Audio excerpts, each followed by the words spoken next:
নমস্কার বন্ধুরা, সবিতা কিচেনে সবাইকে স্বাগত। আজও আমি আরও একটা রেসিপি নিয়ে হাজির হয়ে গেছি। আজ আমি বানাবো বৈরালি মাছ। এই বৈরালি মাছ কিন্তু খেতে ভীষণই ভালো লাগে।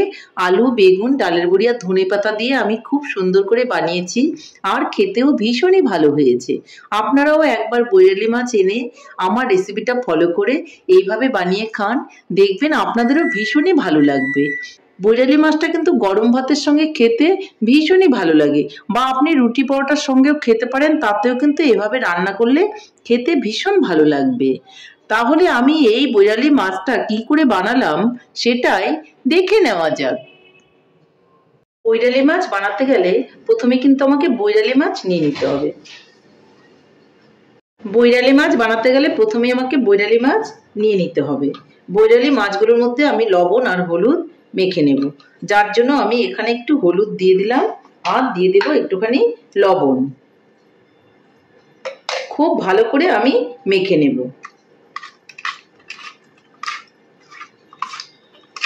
ইচ্ছে করলে আপনারা একটু লঙ্কার গুঁড়ো মেখে দিতে পারেন, তাতে একটু ঝাল ঝাল বেশ ভালো লাগবে। বা কালারের জন্য হলে পরে আপনারা কাশ্মীরি লঙ্কার গুঁড়ো একটু মেখে দিতে পারেন। আমি একটু লঙ্কার গুঁড়ো এখানে দিয়ে দিচ্ছি, এটা কাশ্মীরি লঙ্কার গুঁড়ো। কোনো রকম ঝাল লাগবে না, কালারটা একটু ভালো আসবে। তাহলে কিছুক্ষণ আমি এটা মেখে রেখে দেব। মাছটাকে আমি একটু সরিয়ে নিলাম। এখানে দিব আলু। আলুগুলোকে আমি এইভাবে লম্বা লম্বা করে কেটে নিয়েছি। দেব একটু বেগুন। বেগুনগুলোও কিন্তু লম্বা লম্বা করে কেটে নিয়েছি। নিয়েছি একটু টমেটো, নিয়েছি কাঁচা লঙ্কা, আর নিয়েছি পেঁয়াজ কুচি। আর আমি নিয়ে নেব এখানে ধনেপাতা। তাছাড়াও আমি নেব এখানে ডালের বড়ি। এটা হচ্ছে কলাইয়ের ডালের বড়ি, যেটা বলে মাসকলাই। সেই ডালের বড়িটা আমি নিয়ে নিয়েছি। এদিকে আমি একটা কড়াই বসিয়ে দিয়েছি, আর তাতে দিয়ে দেব সর্ষে তেল। তেলটা গরম হয়ে গেছে। প্রথমেই আমি ডালের বড়িগুলোকে ভেজে তুলে নেব।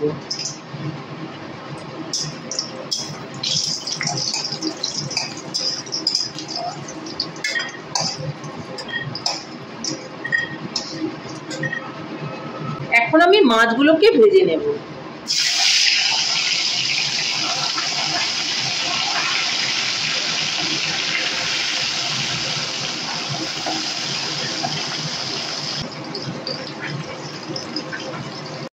এদিকে আমি বেগুনগুলোর মধ্যে লবণ হলুদ মেখে নেব।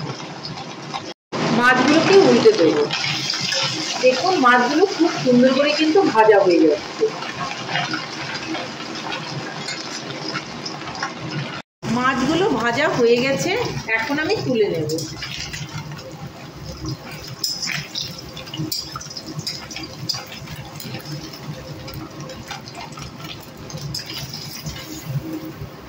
বাদ বাকি মাছগুলো আমি একইভাবে ভেজে নেব।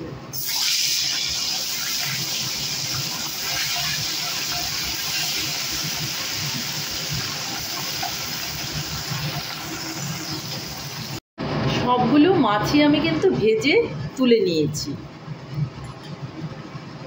এখন আমি এই তেলের মধ্যে আরো একটু তেল দিয়ে দেব।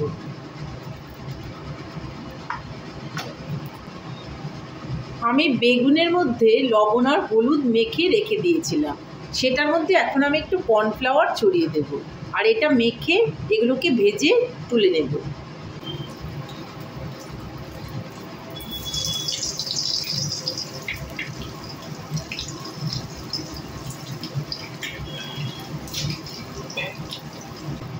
খুব ভালো করে এগুলোকে আমি ভেজে নেব।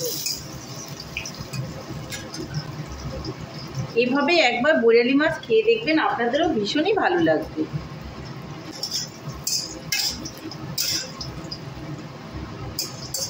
বেগুনগুলো কিন্তু ভাজা হয়ে গেছে। বেগুনগুলোকেও আমি এখন কিন্তু তুলে নেব।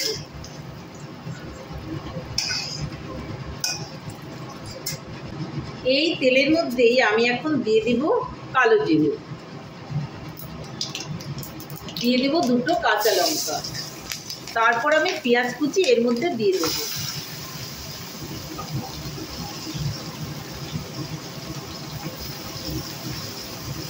দিয়ে দিব টমেটোটা, একই সঙ্গে দিয়ে দিব কাঁচা লঙ্কাগুলো।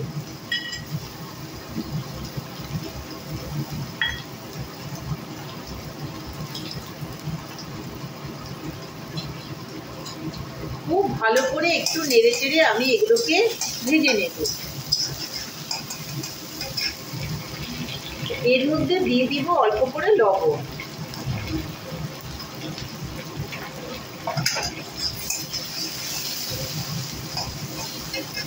দিয়ে দিব অল্প করে হলুদ। আস্তে আস্তে করে এখন আঁচটাকে কমিয়ে কিন্তু আমি ভাজতে থাকবো।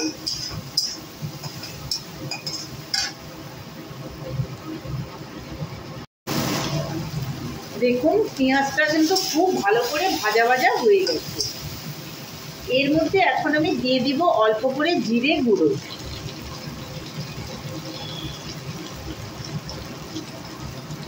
আর তারপর একটু জল দিয়ে দেব।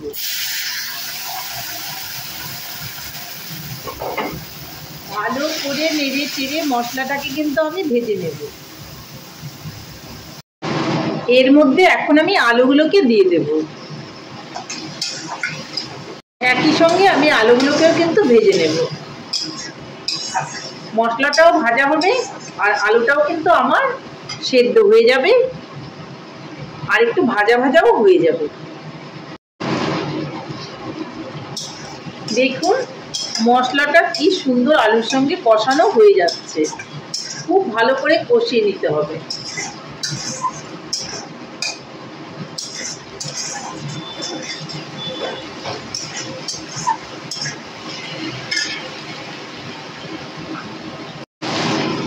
দেখুন কি সুন্দর তেল ছাড়তে শুরু করেছে।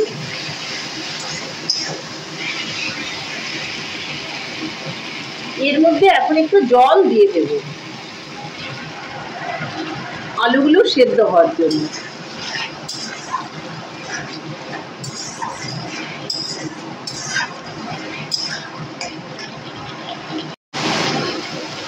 দেখুন খুব সুন্দর করে কষানো হয়ে গেছে।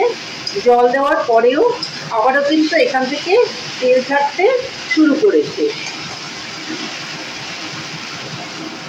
এখন আমি আবারও একটুখানি জল দিয়ে দেব।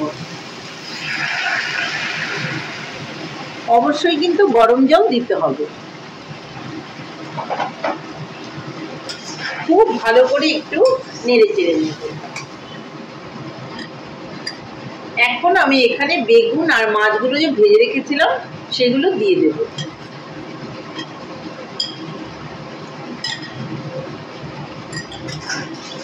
দিয়ে আঁচটাকে কমিয়ে কিন্তু আমি ফুটাতে থাকবো। এখন আমি উপর থেকে ধনেপাতা কুচি দিয়ে দেব। ধনেপাতাটা আমি একটু বেশি দিয়েছি, আপনারা প্রয়োজন হলে অল্প দেবেন বা নাও দিলে কোনো অসুবিধা নেই। তবে এই শীতের সময় একটু ধনেপাতা দিয়ে কিন্তু বৈরালি মাছ রান্না করলে ভীষণই ভালো লাগে। একটু আলগা করে আমি নেড়ে চেড়ে দেব। কেয়ারফুলি করতে হবে যেন মাছগুলো ভেঙে না যায়। দেখুন আলুগুলো অনেকটা সেদ্ধ হয়ে গেছে। আরো 2-4 মিনিট রান্না করে নিলে কিন্তু পুরোটাই সেদ্ধ হয়ে যাবে। তাহলে আঁচটাকে কমিয়ে দিয়ে আমি একটু বসিয়ে রাখবো। আমি এখন একটু গোলমরিচের গুঁড়ো দিয়ে দেব।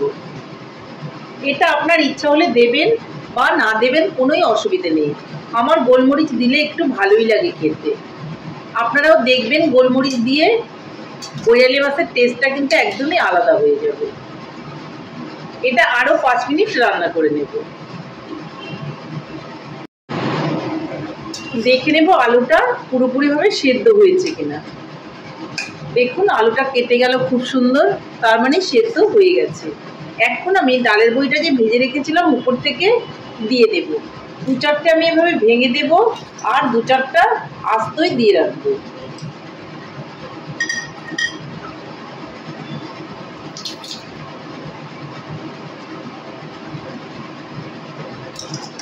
এখন একটু নেড়ে চেড়ে উনানটা অফ করে আমি রেখে দেব। এই সময় একটু লবণটাও দেখে নিতে পারেন, ঠিকঠাক না হলে আপনারা একটু লবণও দিয়ে দিতে পারেন। তাহলে উনানটা আমি এখন অফ করে দিচ্ছি, তারপর আমি নামিয়ে দেখাচ্ছি। তাহলে বন্ধুরা, আমার বৈরালি মাছ ফাইনালি রেডি। দেখুন কত সুন্দর হয়েছে। এইভাবে ডালের বড়ি দিয়ে, আলু বেগুন দিয়ে আপনারা বৈরালি মাছ রান্না করুন, দেখবেন ভীষণই ভালো লাগবে। তাহলে বন্ধুরা, আমার রেসিপিটা কেমন লেগেছে? আমার রেসিপিটা যদি আপনাদের ভালো লাগে তাহলে লাইক, কমেন্ট, শেয়ার করতে ভুলবেন না। আর আপনি যদি আমার চ্যানেলের নতুন বন্ধু হয়ে থাকেন তাহলে চ্যানেলটা সাবস্ক্রাইব করার অনুরোধ রইল। পাশে থাকা বেল আইকনটি প্রেস করে রাখুন আমার নিত্য নতুন রেসিপির আপডেট পেতে। তাহলে এইভাবে আলু বেগুন দিয়ে বানিয়ে ফেলুন বৈরালি মাছ, আপনাদের খেতে ভীষণ ভালো লাগবে।